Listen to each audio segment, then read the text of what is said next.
Hello again and welcome back to another one. And today we have a couple of topics to cover as we got an update on Kanye West slamming Kendrick Lamar. And just like we covered in the last video, he continues to bash Kendrick Lamar on X, and we'll be exploring some of his latest rants about how Kendrick Lamar was used and how he's a puppet, and we'll expand on this in a moment. And today we also have another one after Benzino claimed that he's worked on his demons, as we got another epic crash out from Benzino when an interviewer struck a nerve by bringing up how he managed the source and ran it into the ground, all because he wanted to own his quote enemies like Eminem. And their reactions online are even more hilarious, as you'd see more on this in a moment. And today we also have more from Ja Rule, who spoke about the Drake versus Kendrick Lamar beef, and he also briefly brought up his beef with 50 Cent, as Ja Rule is of the impression that if the internet existed back then, he would have fared better. And boy, users on social media couldn't wait to shut this down, and we'll expand on this in a moment. And today we'll be starting with the latest crash outs from Kanye West, and apart from revealing that he hated Not Like Us and that he doesn't like Kendrick Lamar's music, he kept going on X. For instance, he posted this: Kendrick was the industry puppet, then they was done with him. And he kept going: I actually kind of liked Kendrick's halftime show, but me or Travis or Drake deserved a Super Bowl before Kendrick. And he kept going. Hate to give Drake credit, but favorite line of the battle last year is when Drake said, "You rap like you trying to free the slaves." Laughing emojis.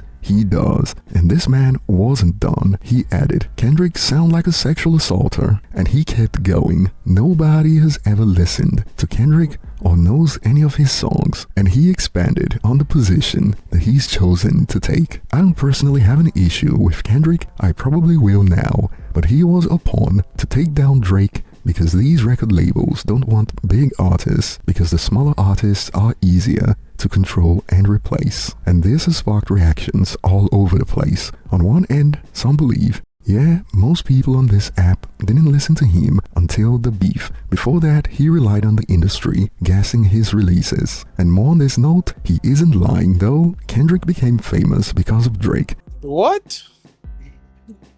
Bro, what are you talking about, man? And this is hilarious because Kendrick had 2 albums at around 8 million equivalent albums sold in the United States that were still on the charts every single week. So while beating Drake actually gave him a huge boost, he was already a huge superstar before the battle. And in response to those agreeing and claiming that the battle made Kendrick, some have expanded. LOL, Kendrick has the longest charting rap album of all time, the second biggest rap album of the 21st century, and the best-selling rap tour as a solo artist, all before the beef, laughing my freaking bum off. Now there's some technicalities in here that are not entirely correct. For instance, he doesn't have the longest charting rap album, and certainly doesn't have the second biggest rap album of the 21st century. Billboard reported that nonsense based on chart performance on a weekly basis. And even on Billboard, the longest charting rap album is Curtain Call by Eminem. But the point of this post stands. He was already a huge superstar before the battle. That can't be debated. And we got more. Kendrick probably won't make a dedicated diss track to Kanye, but I know we are gonna get some demon time. After all this hate, laughing emoji, and I'm so here for it. Kanye's actually mentally unstable. LOL. And moving on, we got to hear from Ja Rule about the battle, and he shared his thoughts on how Drake lost. And as you'd see, he believes that people got tired of seeing Drake win. Check out a snippet from the Tap In with TT podcast. Drake could go and make 1,000 dope records right now. People are rejecting his deposit. But if he was an athlete and you go put up fucking 55, you go put up 60 points in a night, I can't deny that, man. I can't deny that. I don't like him, but that motherfucker nice. That's why I love sports so much, because the proof is in the pudding. If I go play and work hard and go hard, you ain't never gonna be better than me, because I just work harder than you. And I'm a hard worker. But, you know, you can't beat opinions of people. It's a different thing in entertainment. People have to like you in entertainment. You know what I mean? Yeah, it's different too, because now you have the internet that is so absolutely involved. I kind of wish I had the internet when I had my beef going on. Oh, when I had the beef going on? Oh, yeah, I wish that. Because they'd have seen things in real time. You know what I'm saying? They'd have seen who this guy is in real time. And then there would have been a different outlook on what this is. You'd be like, oh. Yeah. Now I get it. This guy's a fucking fraud. You know, so that you don't get a chance to see that, feel that. You know what I'm saying? Yeah. Because there's no internet, there's no that. It's a tougher thing when people just are tired of seeing you win. I keep giving up sports analogies because it's so perfect. Like people are tired of seeing Pat Mahomes win football Patrick championships. Mahomes. All right, but you got to beat him. And people so are tired of seeing Drake win. You know what I'm saying? Kendrick comes, makes a dope record, and everybody jumps on it. Like, it's like... Here's where I think Drake went left. I felt like he put all his cards out there, anticipating that Kendrick wouldn't come with a hit. Drake lost me when he went full on Karen and filed a lawsuit. And that part of the game, you can't cheat. It's a big record. And it's a big record. And listen. Dope record. And the same tactics that you claim Kendrick used, best believe your label did the same thing. That's how he knows that it was done. That's how he knows. That's how you know. So don't go full on Karen because you lost. I have my convictions with it all. It's just, here's my message to anybody. Stay out of rap use. Yeah. Stay out of rap use.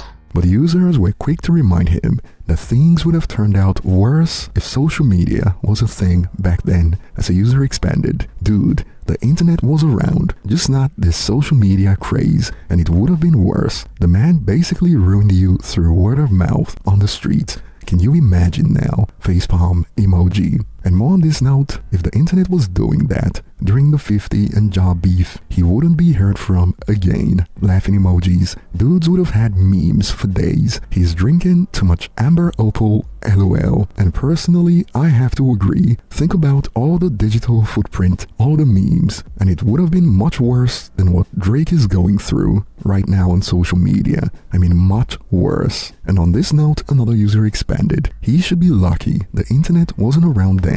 Much as 50 troll, his career would have been over sooner than he'd like. And more on this note, wrong. Yeah, wrong. If you could read the room better, you might have not lost to 50. It is not that people were tired of Drake winning, it's that people started side-eyeing the method he was using to stay at the top. Methods that went against the fabric of rap culture. And in my opinion, I think this user is talking about Drake reportedly using acts like Lil Yachty to help him write some hits whenever he was, quote, suffering from writer's block. Perhaps these are the methods that this user is talking about that Drake used to stay at the top. And here's one before we head to the next point. Ja, you don't wish you had the internet during your beef. It would have been 100 times worse. And moving on to the next point, we got another classic that hit the web a few hours ago from the Dookie Chain podcast, as Benzino, who previously stated that he has handled his demons in an interview where he even agreed with Joe Budden that 50 needs therapy. Well, it didn't take much to get Benzino to crash out again when the interviewer brought up the fact that he fumbled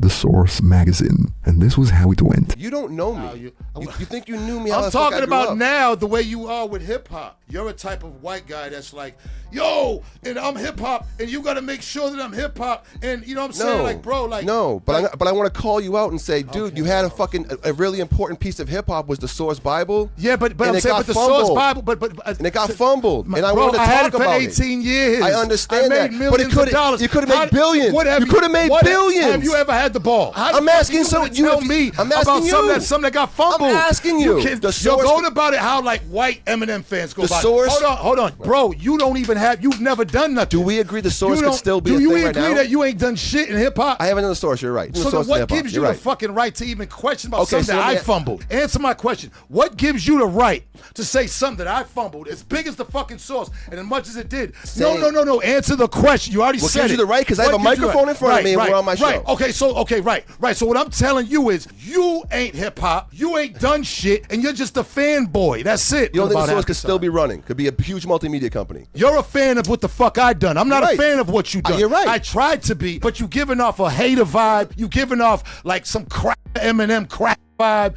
Who's man, and you fumbled it. I don't want to hear that shit. I'm not mad. I'm asking you. But bro, when you look back at this right here, you're gonna look at yourself and be like, damn.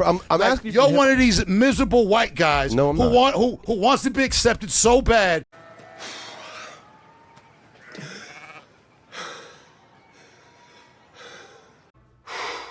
Boy, that escalated quickly. I mean, that really got out of hand fast. I'm trying to have a hip hop conversation. You look, man, that's not hip hop. You don't sit there and talk about what the I fumbled or what the something happened, man. Get the out of here. What the have you fumbled? I've given you nothing but praise for being for having the source, and I want to talk about no, man, listen, bro. See, I seen it coming. You wanted to do this. You felt you didn't do it last time, but you wanted to be like because all these other crap out there be like, he the source up. Can we stop? The source up. Nah, eat a dick. Stop for a second. Stop for a second. Out of here, I don't. This isn't what I want, dude. I don't. Fuck, you did this. No, man. The interviewer certainly struck a nerve, and this has sparked reactions like, the source still would have been going if Benzino had never stepped in the picture. If he and Dave hadn't met, things would have been so much better in the long run. And some believe the way he reacted is all the proof that's needed. Only someone who fumbled Source magazine would respond like this. And this was a recurrent point. You can always tell when you're right, because this is how MFers react. It is like when you call an actual hoe a hoe, and some expanded on some of the antics that Benzino used to run the Source into the ground. He used it to boost his career and his friends. Let's not forget, he used it to attack people he disliked. And when it comes to using the magazine to go after people he didn't like, that was what put the nail in the coffin for Benzino's reign with the Source. And some have added, he did F the Source up, lol. He let his ego get in the way of the business, and it ruined the magazine's credibility. And it is wild that he brags about the millions of dollars he made, but that's another area that Benzino fumbled. We was making $2.5 million a month. Whoa. Cash money. Yeah, Source magazine. Yeah. Wasn't getting money like that. And guess what? I didn't have to answer to nobody. I was the big boss. Oh, so you were running the magazine. Even Russell Simmons had to answer to somebody at Universal. Dave had to answer to me. Anything at the Source that went down, it had to go through big Boston. Niggas try to clown me and all this. You know the type of shit I used to do? I ran through 20 million in 3 years. Wow, a real one. Benzino lost. I spent it. I didn't lose nothing. I spent it. And I gave it away to all my people. Wow, amazing.